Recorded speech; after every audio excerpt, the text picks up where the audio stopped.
Why did the most popular girl in school destroy her own life? Harper was the kind of popular that made other girls either worship her or secretly hate her. She had 20,000 IG followers, the quarterback boyfriend, and threw the best parties at her massive house while being cheerleading captain and student body president with the perfect GPA. But then something changed right after winter break and nobody could figure out what the hell was happening. Harper showed up to school that Monday looking like she hadn't slept in days with her hair in a messy bun and wearing sweatpants. She walked past her boyfriend without acknowledging him, and when her best friend tried to talk to her, Harper just stared through her like she was invisible. During lunch, instead of sitting at her usual table, Harper sat alone in the corner deleting every single photo from her Instagram. The next day, Harper posted this bizarre video where she was crying and laughing at the same time saying, "You guys have no idea what you're looking at when you look at me, and if you knew you'd run so fast." She deleted it within minutes, but screenshots were already everywhere. She started showing up late to cheer practice, moving like a zombie until the coach finally benched her. I saw her boyfriend tried to talk to her after school, and she looked him dead in the eyes and said she couldn't stand the sight of him anymore, which was insane because they'd been together for 2 years. But that was just the beginning of Harper completely unraveling in front of everyone. She started taking pictures of every adult man in school with her phone like she was building some kind of database, and when teachers asked her to stop, she would say she was documenting reality for the first time. She removed every photo from her locker, including family ones, and replaced them with missing persons posters she'd printed from the internet. During chemistry class, she suddenly asked the teacher if he'd ever wondered how many dangerous people walk among us pretending to be normal, and when he told her to sit down, she just walked out. She started avoiding going home, and would sit in her car in the parking lot for hours, just watching her house from across the street like she was scared to go inside. Harper started leaving notes in the principal's mailbox every morning at 6 that said things about checking criminal databases and background records according to the secretary who opened them. She would flinch whenever adult men walked past her and started recording conversations on her phone whenever her father's name came up like she was gathering evidence. Her friends tried an intervention, but Harper kept saying they lived in a bubble where monsters looked like regular people, and nobody wanted to see what was right in front of them. She stopped wearing makeup and started wearing her dad's old college sweatshirt every day, but would pull at it constantly like it was burning her skin. During assembly, she started searching things on her phone about how long DNA evidence lasted, and whether fingernails could prove anything after 5 years, which her friend saw over her shoulder. She asked a junior whose dad was a cop whether basements showed up on housing blueprints and if soundproofing materials left specific chemical traces. She started skipping classes to sit outside the guidance counselor's office writing pages and pages of something she'd immediately tear up and throw away. Then Harper did something that made everyone realize this wasn't just a weird phase. During the school assembly where she was supposed to give a speech about the fundraiser, she grabbed the microphone and started talking about how everyone was living in a fantasy and that she'd discovered something that changed everything, and she couldn't pretend anymore. Security escorted her off stage and she didn't come back for 3 days. When Harper returned, she was like a ghost, avoiding everyone, including her own reflection. She spent every free period in the library researching criminal psychology and basement construction permits for our neighborhood. Her mom started picking her up daily, and Harper would get in the car silently while her mom looked like she'd aged 10 years in 2 weeks. Then last Friday, everything exploded when Harper's dad showed up during lunch with 2 police officers, and they went straight to the principal's office. 20 minutes later, they came out with Harper's phone and laptop in evidence bags, and Harper herself nowhere to be found. Someone saw her running through the parking lot that morning like something was chasing her. That afternoon, the police were at Harper's house, and neighbors heard her mom screaming, "She's just a child. She didn't know what she was seeing. This can't be happening." I found Harper hiding in the old equipment shed behind the football field where nobody ever goes, and she looked at me with hollow eyes and said the one thing I'll never forget. "My father isn't who you think he is, and tomorrow morning everyone will know what he's been doing in our basement for the past 5 years."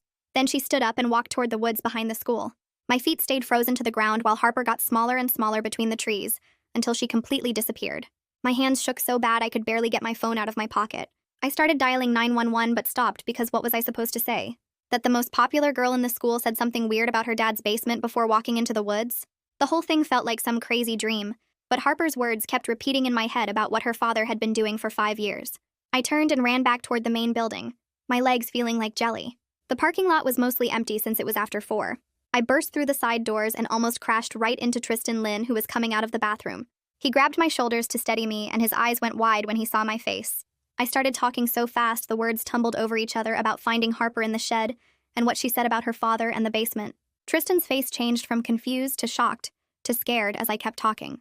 He pulled me down the hallway toward the guidance office where the lights were still on.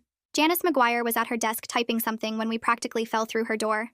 She looked up and immediately stood when she saw our faces.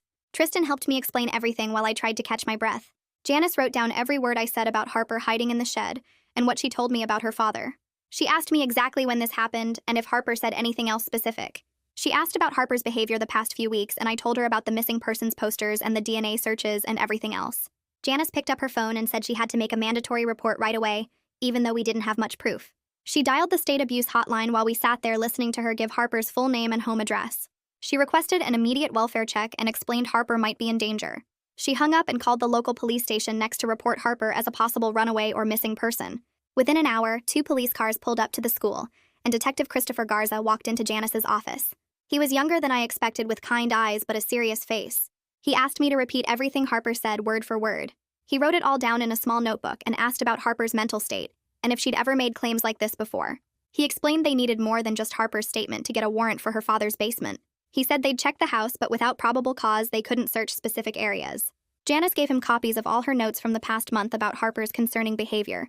Detective Garza left his card and said to call immediately if Harper contacted any of us. Tristan and I went back to my house and I couldn't eat dinner.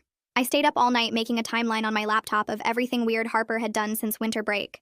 Tristan came back over around 10 with his laptop and helped me organize all the screenshots people had saved. We found 12 different people who had pieces of Harper's deleted video saved.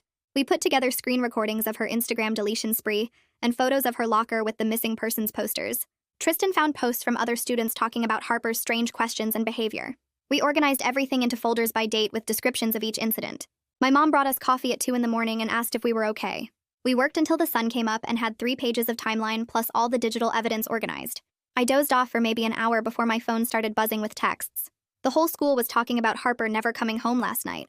Her parents had filed an official missing person report at 6 that morning. The principal called an emergency assembly for first period. Harper's mom stood at the podium looking like she hadn't slept either. Her voice cracked when she asked if anyone had seen Harper or knew where she might go. She said Harper left her phone at the school and they just wanted her home safe. Some girls were crying in the front row. I felt sick knowing what Harper had told me, but not knowing if I should say it out loud to everyone. After the assembly, I found Detective Garza in the hallway and showed him the timeline Tristan and I made. He sat on a bench and went through every page carefully. He looked at all the screenshots and evidence we'd collected. He said it helped establish a pattern, but judges needed more concrete evidence for search warrants. He asked if Harper had ever shown me physical evidence or told me specific details about what she found. I told him she only mentioned the basement and 5 years. The principal's secretary found me during second period and said I needed to come to the office immediately. I walked in, and Harper's father was sitting there with a man in an expensive suit who was obviously his lawyer. Harper's father's face was red, and he pointed at me the second I walked in. He said I was spreading dangerous lies about his family during their time of crisis. The lawyer said they'd sue me and my parents for defamation if I kept harassing them. He said I was making a terrible situation worse with baseless accusations. The principal looked uncomfortable and kept adjusting his tie. Right then, Janice walked in and stood next to me. She told the lawyer I had followed proper reporting protocols and acted in good faith based on Harper's own words. She said I was protected as a mandated reporter and had done nothing wrong. The principal said we all wanted Harper found safely and asked everyone to remain calm. The lawyer handed me his business card with a warning look before they left the office. My phone started buzzing immediately with a call from an unknown number. It was Marlene Lopez from Child Protective Services saying she got my report through the state hotline. She explained they couldn't do much without Harper physically present or concrete evidence of abuse happening right now. She said past allegations needed police involvement and physical proof. She asked me 20 questions about Harper's behavior changes and what exactly she told me. I gave her every detail I could remember while Janice took notes beside me. Marlene said she'd coordinate with the police but warned me these cases moved slowly through the system. After the call ended, Tristan texted me that he found something important. We met in the computer lab where he had 3 other students with him. They'd all recorded parts of Harper's weird behavior over the past 2 weeks on their phones. One girl had the entire assembly meltdown filmed from the front row. Another had Harper taking photos of male teachers during lunch. The third had Harper sitting in her car staring at her house for 2 hours straight. We spent the rest of the day organizing everything into one massive folder with dates and descriptions. We had 12 different incidents documented with video or photos. I suddenly remembered Harper searching stuff on her phone during that assembly about DNA evidence and fingernails. I called Detective Garza immediately and told him what Harper's friend saw over her shoulder. He went quiet for a moment, then said that suggested Harper might have found actual physical evidence of something. He asked if Harper ever showed me anything or gave me any items. I told him she only mentioned the basement and 5 years but nothing specific. The cheer coach found me after practice and pulled me into her office. She closed the door and said she'd been thinking about Harper since the news broke. She said Harper had bruises on her upper arms after winter break that she noticed during practice. She'd assumed they were from stunts or working out, but now she wasn't sure. She said the bruises were finger-shaped, and Harper got weird when she asked about them. She wanted to know if she should tell the police. I gave her Detective Garza's number and told her to call immediately. That night, I couldn't stop thinking about what Harper said about the basement. I got on my laptop and started searching public records for Harper's address. The property records showed basement renovations from exactly 5 years ago. The permits listed basic finishing work like drywall and flooring, but nothing about the soundproofing Harper had been researching. The contractor's name was listed, but when I searched for the company, it didn't exist anymore.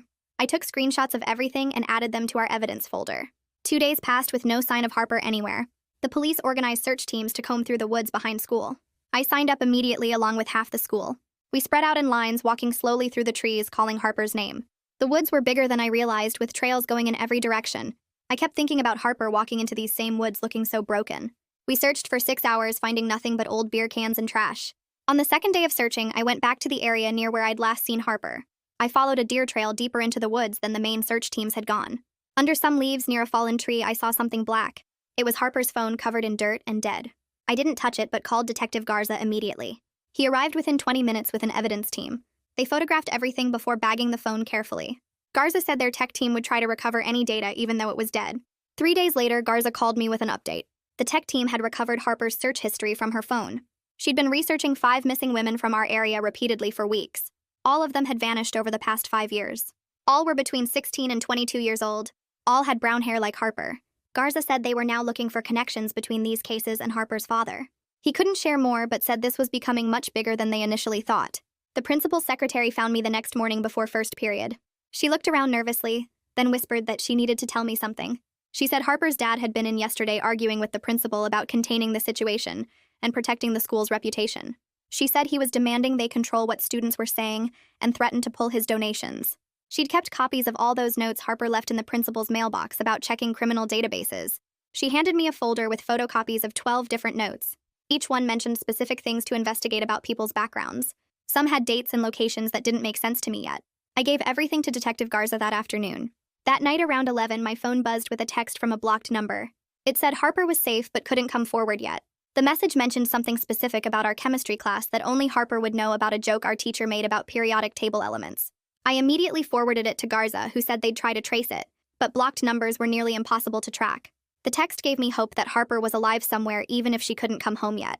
The next morning, Marlene Lopez called me during first period asking if I could meet after school with her, Janice, and Detective Garza.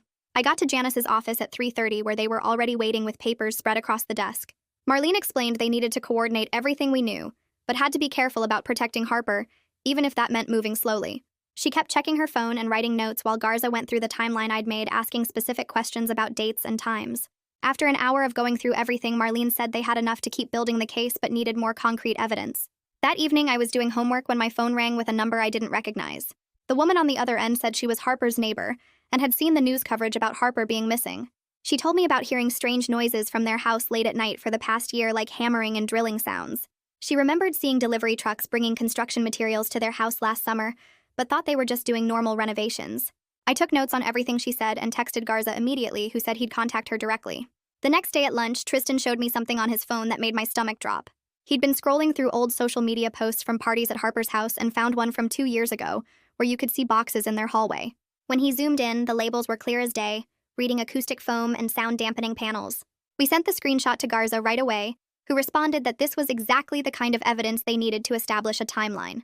Later that afternoon, Garza called me with an update about the missing persons Harper had been researching. Requested Reds is on Spotify now. Check out link in the description or comments. He said none of them had any official connection to Harper's father that they could find yet, but he was now looking at when each woman disappeared compared to when the basement was renovated. The dates were starting to line up in ways that made him suspicious, but he needed more to make it solid. 2 days later, I was walking to my car after school when I saw Harper's mom sitting in her car in the parking lot looking lost. She got out when she saw me and walked over with tears already running down her face. She grabbed my arm and whispered that she'd found something in the basement after Harper ran away, but her husband made her promise to stay quiet about it. Her hands were shaking so bad she could barely hold her car keys, and she kept looking around like someone might be watching us. I told her she needed to talk to Detective Garza about whatever she'd found, and after a few minutes of crying, she finally agreed. We got in my car and I drove her to the police station while she sat in the passenger seat twisting her wedding ring and mumbling about how she should have known something was wrong. At the station, Garza met us in the lobby and took us to a private room where Harper's mom could talk without anyone hearing. She was in there for 3 hours while I waited in the lobby reading the same magazine over and over. When she came out, her face was completely white, and Garza had his hand on her shoulder telling her she'd done the right thing. That evening around 7:30, I got an email that made me sick to my stomach. Harper's father's lawyer had sent cease and desist letters to me, Tristan, and several other students demanding we stop spreading false information about their client. The letter threatened legal action if we continued talking about the case and accused us of defamation and harassment. I immediately forwarded it to Janice, who called me within 5 minutes telling me not to worry. She said she'd already contacted a legal aid attorney who specialized in witness protection, and he confirmed we were protected since we were cooperating with an active investigation. The next morning, the junior whose dad was a cop found me before homeroom and pulled me aside. He said his dad had mentioned Harper's case at dinner last night, and apparently the whole department was working on something bigger than just a missing person case. His dad said they were trying to find a specific location within the house, but needed more precise information about the layout. That's when I remembered Harper asking about blueprints and basement layouts during her breakdown, and how obsessed she'd been with construction permits. During lunch, I went to the city records office and requested the original house plans for Harper's address from when it was built in 1987. The clerk printed them out for $5, and when I compared them to the renovation permits from 5 years ago, something didn't match up. The original plans showed a utility closet in the basement that wasn't mentioned in any of the renovation paperwork, and the square footage numbers we were off by about 100 feet. I took photos of both documents and sent them to Garza, who replied immediately saying this was huge, and asking if I could bring the originals to the station. 3 days after Harper had disappeared into the woods, we finally got news about her. A gas station attendant 2 towns over had called the police after seeing Harper's photo on the news and recognizing her from security footage. The video showed Harper buying water bottles and sandwiches at 2 in the morning before walking out and disappearing into the darkness again. At least we knew she was still alive and trying to take care of herself, even if she wasn't ready to come home yet. Detective Garza called me the next morning while I was eating breakfast and asked if I could meet him at the station after school. When I got there, he led me to the same private room and closed the door behind us. He sat down across from me and pulled out a folder with Harper's name on it. He told me Harper had reached out to them through a victim advocate at a women's shelter 3 towns over. She was safe and providing information, but wasn't ready to come forward publicly yet. He said she'd been staying at the shelter under a different name, and the staff there was helping her process everything. The advocate had been working with Harper to document her memories and gather any evidence she might have kept. Garza showed me a photo Harper had sent them of a journal she'd been keeping since winter break, with dates and descriptions of things she'd found. He couldn't show me the details, but said it was helping them build a timeline of what happened in that house. That same afternoon, the school board called an emergency meeting about what everyone was calling the situation, even though Harper's name was all over social media. Parents packed the auditorium and the arguments got so loud security had to step in twice. Half the parents wanted the school to support the investigation fully, while the other half worried about the school's reputation and property values. Some moms stood up and started yelling about how this was all rumors, and the school shouldn't be involved in destroying a good family's name. Another parent shot back that protecting kids should matter more than protecting the school's image. The principal tried to keep order, but people were recording everything on their phones and posting it live. The board finally voted to cooperate fully with law enforcement and provide counseling services for affected students. 2 days later, Harper's mom filed for an emergency protective order against her husband and moved out of their house. Her lawyer released a statement saying she was cooperating fully with the investigation and had no knowledge of any illegal activities. I saw her at the grocery store looking like she'd lost 20 pounds in 2 weeks. She was buying basic supplies and her hands shook as she loaded bags into her car. The cashier told me later that Harper's mom had been staying at her sister's place across town. That Friday morning, I woke up to sirens and saw on the local news that a forensic team had arrived at Harper's house with a warrant. Neighbors stood on their lawns watching as people in white suits carried evidence bags and photography equipment through the front door. The news helicopter circled overhead while reporters interviewed anyone who would talk. I rode my bike over and watched from down the street as they set up a tent in the driveway. Box after box came out labeled with evidence tape and loaded into a van. The forensic team was there for 8 hours, and neighbors said they heard drilling sounds from inside. One guy in a hazmat suit carried out what looked like pieces of drywall in clear plastic bags. The whole neighborhood felt different with yellow tape around Harper's house and cops stationed at both ends of the street. Tristan met me at the coffee shop that evening, and we sat there refreshing the news on our phones. We'd gotten closer through all this mess and spent most afternoons together trying to make sense of everything. He'd been keeping track of all the social media posts and screenshots people had taken of Harper's breakdown. We both felt guilty for not seeing the signs sooner, even though we barely knew Harper before this. Tristan had started having nightmares about basements and hidden rooms. We stayed at the coffee shop until they closed, just so we didn't have to be alone with our thoughts. The next morning, Detective Garza called me again, and his voice sounded different this time. He said they'd found the hidden room Harper had discovered behind what looked like a normal utility closet. The construction matched the timeline from the permits I'd found with the missing square footage. No victims were present, but they'd found evidence of long-term captivity, including restraints bolted to the walls. There were scratch marks on the inside of the door and DNA samples from multiple sources. The room had been soundproofed with professional materials just like Harper had researched. Garza said Harper must have stumbled onto it during winter break when her parents were out of town. They found her fingerprints on the hidden door mechanism, which explained why she'd been so obsessed with DNA evidence lasting. 3 hours after that call, the news broke that Harper's father had been arrested on charges of unlawful imprisonment and obstruction of justice. His lawyer held a press conference claiming it was all a misunderstanding about a private storage space for valuables. He said his client was a respected businessman who was railroaded by a troubled teenager's delusions. But the evidence was already being processed, and more charges were expected soon. The arrest video showed Harper's dad in handcuffs being led to a police car, while photographers pressed against the barriers. His face stayed blank like he was somewhere else entirely. By Monday morning, media vans lined up outside our school, and reporters tried to interview students walking in. The administration put strict protocols in place with security checking IDs at every entrance. They sent home a letter saying any student who talked to media on the school property would face suspension. Janice set up support groups for those of us involved and brought in extra counselors. She helped me write down everything I remembered without the reporters finding out. The principal made an announcement that the school was a safe space, and harassment of any students wouldn't be tolerated. But everyone whispered in the hallways, and Harper's empty desk in chemistry became this weird shrine with flowers and notes. Thursday afternoon, I was walking to my car when I saw Harper in the main hallway with a woman in a suit. She looked exhausted with dark circles under her eyes, but also determined in a way I'd never seen before. She saw me and mouthed "thank you" before following the woman into the interview room. I found out later she'd come to give her official statement with a victim advocate from the state. She was there for 6 hours going through everything with detectives and prosecutors. Janice told me Harper was incredibly brave, and her testimony would be crucial for the case. Within days of the arrest making national news, 5 families of missing women contacted the police. They'd seen Harper's father's photo and recognized him from their daughter's last known locations. Detective Garza's team started the long process of connecting evidence from the basement to cold cases.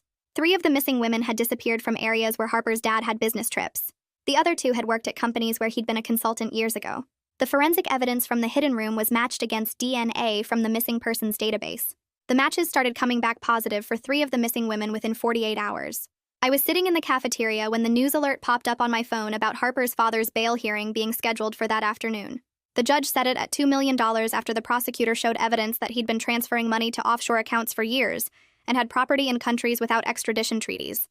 His lawyer argued for lower bail, but the judge said the flight risk was too high with multiple potential murder charges coming.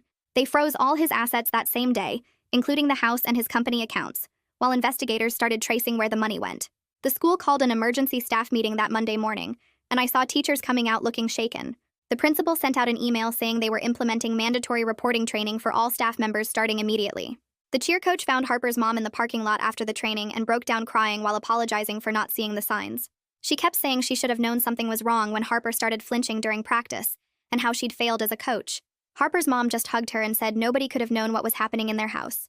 I couldn't sleep that night thinking about all the times I'd seen Harper acting strange, and wondered if I should have said something sooner. The guilt was eating me up so bad that I couldn't focus in class and kept replaying every interaction looking for signs I'd missed. Janice called me into her office and could tell immediately that I was struggling. She sat me down and reminded me that I did exactly the right thing when Harper finally told me about the basement. She explained that victims often hide abuse for years, and the important thing was that I believed her and took action when it mattered. She set me up with a counselor who specialized in secondary trauma and gave me permission to leave class whenever I needed to talk. Some kids from student council started a collection for Harper and her mom since all their money was frozen during the investigation. Even people who'd barely talked to Harper threw in $20 or $50 because they felt bad about not noticing her distress. The collection grew to over $8,000 in 3 days, which they gave to Harper's mom through the Victim Services Coordinator. Marlene Lopez called me and Tristan to thank us for documenting everything so carefully. She said our timeline and evidence collection created the foundation that got Harper the help she needed and would be crucial for the prosecution. She was working on finding long-term placement for Harper with relatives out of state, where she could get intensive therapy away from all the media attention. My phone buzzed during lunch on Thursday with a text from an unknown number. It was Harper saying she was in a safe place getting help and wanted me to know she was going to be okay, even though she wasn't ready to come back to the school yet. She thanked me for believing her and said knowing someone cared enough to listen saved her life. I showed the message to Janice, who smiled and said Harper was incredibly strong to reach out. Detective Garza called that afternoon to let us know the FBI was joining the investigation because evidence suggested crimes might have crossed state lines. He said he'd still be our local contact, but the case was expanding beyond what the local department could handle alone. They'd found evidence that Harper's father had rented storage units in 3 different states where the missing women had disappeared. The FBI brought in their behavioral analysis unit and started connecting patterns between the victims and Harper's father's travel records. Harper's mom filed for divorce the next week, and the papers showed she was seeking an emergency order for sole custody and a restraining order. She'd started seeing a therapist twice a week, according to Janice, who was helping coordinate support services. Harper's mom sent a message through Janice thanking everyone who believed Harper and took action to help them escape that nightmare. She said she'd been blind to what was happening and would never forgive herself for not protecting her daughter, but was grateful for the people who stepped up when Harper needed them most. 2 weeks after the arrest, the news broke that made everyone go silent. DNA evidence from the basement matched the remains of Sarah Foster, who'd been missing for 4 years. The medical examiner confirmed she'd been held captive for months before she died, based on evidence they found. The prosecutor immediately upgraded the charges against Harper's father to first-degree murder, along with the kidnapping and false imprisonment charges. More families started contacting the police saying their missing daughters had connections to areas where Harper's father had business. The principal announced a special assembly for the following Monday about recognizing signs of abuse and trauma. They brought in experts from the state to help students process what had happened without turning Harper's story into gossip. The assembly felt different from usual school talks because everyone knew this was real and had happened to someone we all knew. The expert talked about how predators often hide in plain sight, and victims sometimes can't speak up for years because of fear or manipulation. She explained that Harper's behavior changes were classic signs of someone discovering traumatic information and trying to find help without knowing how. Students asked questions about what we should have done differently, and the expert kept emphasizing that Harper's friends couldn't have known without her telling them. She said the important thing was that when Harper finally found the courage to speak up through her actions, people listened and got her help. Tristan started organizing meetings in the library after school where students could talk about what happened with Harper. He put up flyers saying anyone who felt weird or scared about the whole thing could come. The first meeting had 12 people show up, and we all just sat there not knowing what to say at first. Tristan brought cookies and juice boxes, which helped break the ice somehow. We started meeting every Tuesday, and more kids showed up each week. Some were Harper's old friends, and others were just random students who felt messed up by everything. We talked about how we missed the signs and how scary it was to realize monsters could look so normal. The meetings helped us feel less alone in dealing with all the crazy stuff that went down. Harper's best friend showed up to the 4th meeting looking like she hadn't slept in days. She kept saying she should have known something was wrong when Harper started acting weird. She told us about the intervention they tried and how Harper kept talking about monsters looking like regular people. Janice came to that meeting and explained that nobody could have known what Harper was dealing with. She said predators are really good at hiding and victims often can't talk about it directly. Harper's friend cried for like 20 minutes while we all sat there not knowing what to do. Janice gave her some tissues and said guilt wouldn't help Harper, but support would. The friend started coming to every meeting after that and slowly stopped blaming herself so much. 3 weeks later, I got called to the courthouse to talk to the grand jury about everything I saw. The prosecutor met with me first to go over what they'd ask me about. She said my notes and timeline were super important for showing when Harper discovered the truth. I sat in this big room with 23 people staring at me while I answered questions. They wanted to know every detail about finding Harper in the shed and what she said about her dad. The prosecutor asked about the timeline I made and all the weird stuff Harper did after winter break.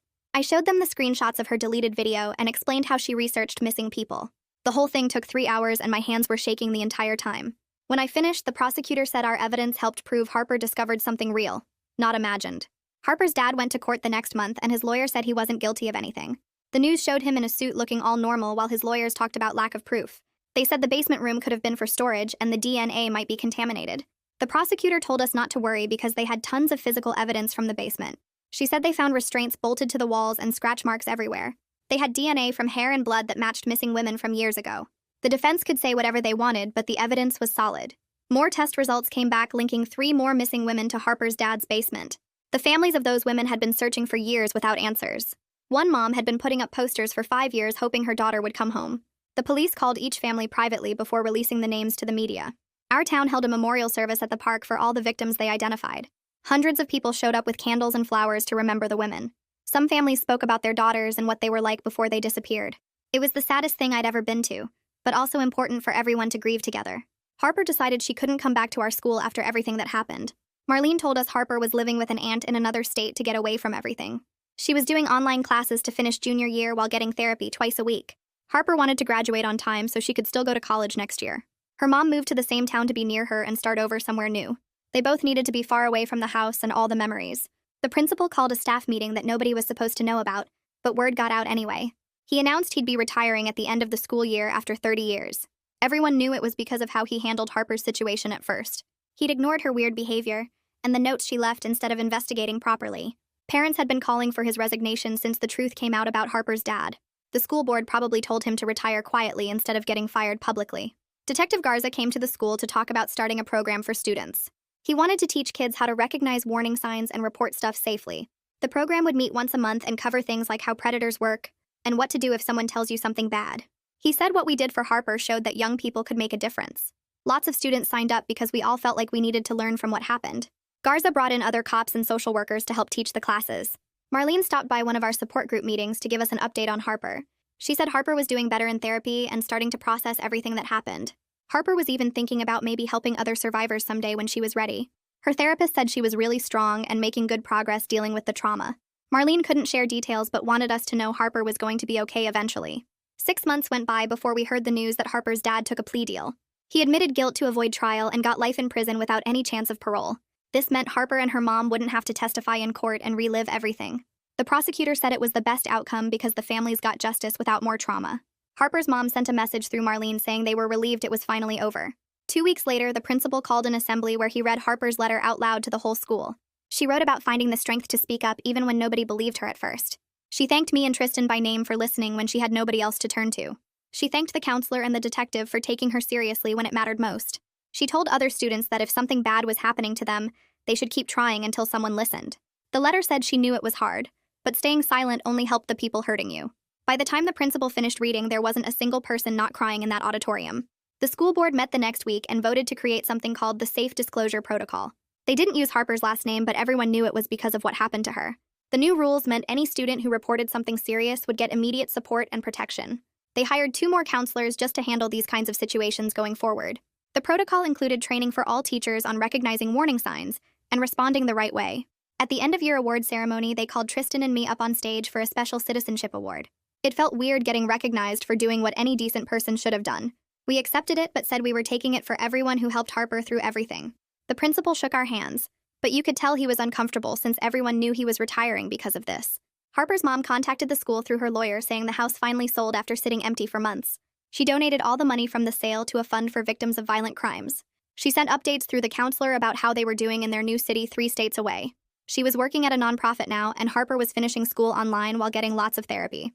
Spring came and college acceptance letters started arriving for all the seniors, including me, even though I was just a junior. I got into the State University's social work program with early admission, which I applied for after everything that happened. Working with the counselor and the social worker showed me that's what I wanted to do with my life. Tristan got accepted to the criminal justice program at the same school because Detective Garza inspired him so much. We were both going to the same college, which made everything less scary about leaving home. Graduation day arrived and nobody expected Harper to show up since she'd been gone for months. But right before they started calling names, she walked in with her aunt and 2 cousins surrounding her protectively. She looked different with shorter hair and more confidence in how she carried herself than before. When they called her name, the entire auditorium erupted in the loudest cheering I'd ever heard at a graduation. She walked across that stage with her head held high and accepted her diploma like she'd earned every bit of it. People stood up and kept clapping until she sat back down with her family, who never stopped smiling at her. After graduation, there was a big party at someone's house, and Harper actually showed up for a little while. We ended up talking by the pool away from everyone else for the first time since everything happened. She told me she was planning to study psychology in college to understand trauma and help other survivors heal. She said therapy saved her life, and she wanted to do that for other people who went through terrible things. She seemed stronger and more focused than the popular girl I remembered from before winter break. Detective Garza stopped by the party, which surprised everyone since cops don't usually show up unless there's trouble. He found me and Tristan to tell us the investigation ended up solving 7 cold cases from the past decade. He said our documentation and refusal to give up made all the difference in building the case. 3 of those cases were the missing women Harper had researched, and 4 others nobody had connected before. He shook our hands and said we showed him that young people could change things when adults weren't paying attention. A week before we left for college, a package arrived from Harper's mom with graduation gifts for everyone who helped. Inside were these nice pens with our names engraved and handwritten thank you notes on fancy paper. Her note to me said she'd never forget how I found Harper and got her help when she needed it most. She wrote that she was working with state legislators now to make reporting laws stronger for schools. She wanted to make sure what happened to them could help protect other families from going through the same thing. The last week of summer, Harper surprised everyone by starting a blog about surviving trauma and finding justice. She was careful not to share details that could identify victims, but she wrote honestly about the healing process. She posted about therapy techniques that helped her and resources for other survivors trying to rebuild their lives. The blog got thousands of followers in just the first few days as people shared it everywhere. She wrote about how justice doesn't fix everything, but it helps you start moving forward with your life. The week before we all left for college, I stopped by the community center to drop off some donation boxes and saw Harper in the gym teaching a self-defense class to about 15 teenage girls. She was showing them how to break a wrist hold and demonstrating the moves with this calm confidence I'd never seen from her before. The girls were watching her so carefully and taking notes while Harper walked around adjusting their stances and explaining how to use someone's weight against them. She had this genuine smile on her face as she helped a younger girl who kept messing up the technique, and when the girl finally got it right, Harper gave her this big high five. After class ended, Harper saw me and waved me over to help her put the mats away. She told me teaching these classes made her feel like she was taking back control and giving other girls tools she wished she'd had sooner. 5 years went by faster than I expected with college, and starting my social work job at a youth shelter downtown. Then last month, I got this fancy invitation to a book launch party at a hotel conference room for Harper's memoir about trauma and systemic change in protective services. When I walked in, Tristan was already there wearing a detective badge just like Garza used to have, and talking to Marlene, who'd become a regional director for child services. Harper stood at the podium looking professional in a business suit, talking about how her worst experience became her mission to reform how institutions handle disclosure and protect victims. What a joy to tell that one. Thanks for listening with an open heart. It makes it all worth it. Subscribe if you'd like to keep making more happy memories here.